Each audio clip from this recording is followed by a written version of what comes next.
જમ્યા પછી તરત ન કરો આ કામ. જાણો કઈ આદતો તમારા શરીરને અંદરથી નબળું પાડી રહી છે.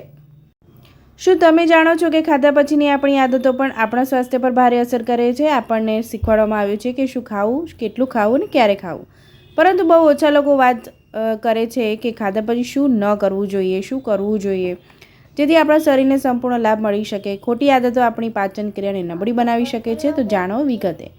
પહેલી મોટી ભૂલ જે લોકો વારંવાર કરતા હોય છે તે છે ખોરાક ખાધા પછી તરત જ સૂઈ જવું.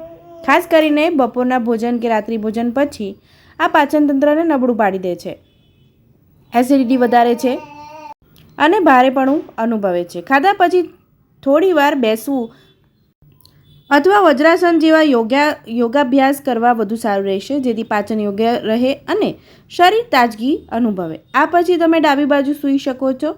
આ પાચનને વધુ સરળ બનાવે છે. બીજી ભૂલ ખાધા પછી તરત ઠંડુ પાણી અથવા તો ચા પીવાની છે. આયુર્વેદ અનુસાર આ આપણી પાચન શક્તિ ઘટાડે છે. ખાધા પછી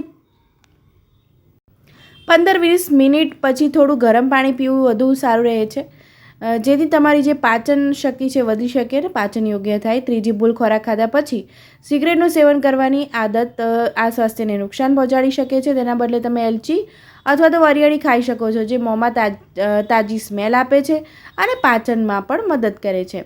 ચોથી મોટી ભૂલ એ છે કે જમ્યા પછી તરત સ્નાન કરવું એ પાચન માટે હાનિકારક છે. આયુર્વેદ મુજબ જમ્યા બાદ પાચન પ્રક્રિયા સક્રિય હોય છે. સ્નાન કરવાથી ત્વચા તરફ લોહીનો પ્રવાહ વધે છે અને પાચનમાં અવરોધ આવે છે, જેનાથી પાચન ધીમું પડી શકે છે. આનાથી અપચો, ગેસ, પેટમાં ભારેપણું થઈ શકે છે. તેથી જમ્યાના 45 મિનિટ પછી સ્નાન કરવું યોગ્ય છે. પાંચમી ભૂલ ખાધા પછી તરત જ ફળો ખાવાની છે. ફળો ઝડપથી આથો આવે છે અને જ્યારે ખોરાક સાથે ભેળવવામાં આવે છે ત્યારે ગેસ અને પેટનું ફૂલી શકે છે. જમ્યાના અડધા કલાક પહેલાં અથવા 2 કલાક પછી ફળો ખાવા વધુ સારું છે. છઠ્ઠી ભૂલ એ છે કે ખાધા પછી તરત જ તમારે ભારે કસરત કરવી અથવા તો ઝડપી ચાલવું.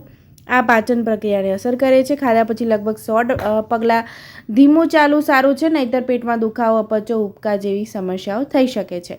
સાતમી ભૂલ છે કે પછી ફોન, લેપટોપ તરફ તમારે જોવું અથવા ખાધા પછી તરત જ કામ કરવું છે, જે માનસિક તણાવ વધારે છે અને પાચન તંત્રને નબળું પાડે છે. ખાધા પછી ઓછામાં ઓછા 5 મિનિટ શાંતિથી બેસો અને ધીમેથી શ્વાસ લો. મિત્રો, તમને મારો વિડીયો કેવો લાગ્યો? જો તમને મારો વિડીયો ગમ્યો હોય તો લાઇક, શેર અને સબસ્ક્રાઈબ કરજો અને મારી ચેનલને સબસ્ક્રાઈબ કરીને બાજુમાં આપેલા નોટિફિકેશન બેલ આઇકોન પર ક્લિક કરી દેજો.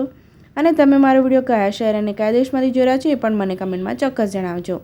આવજો.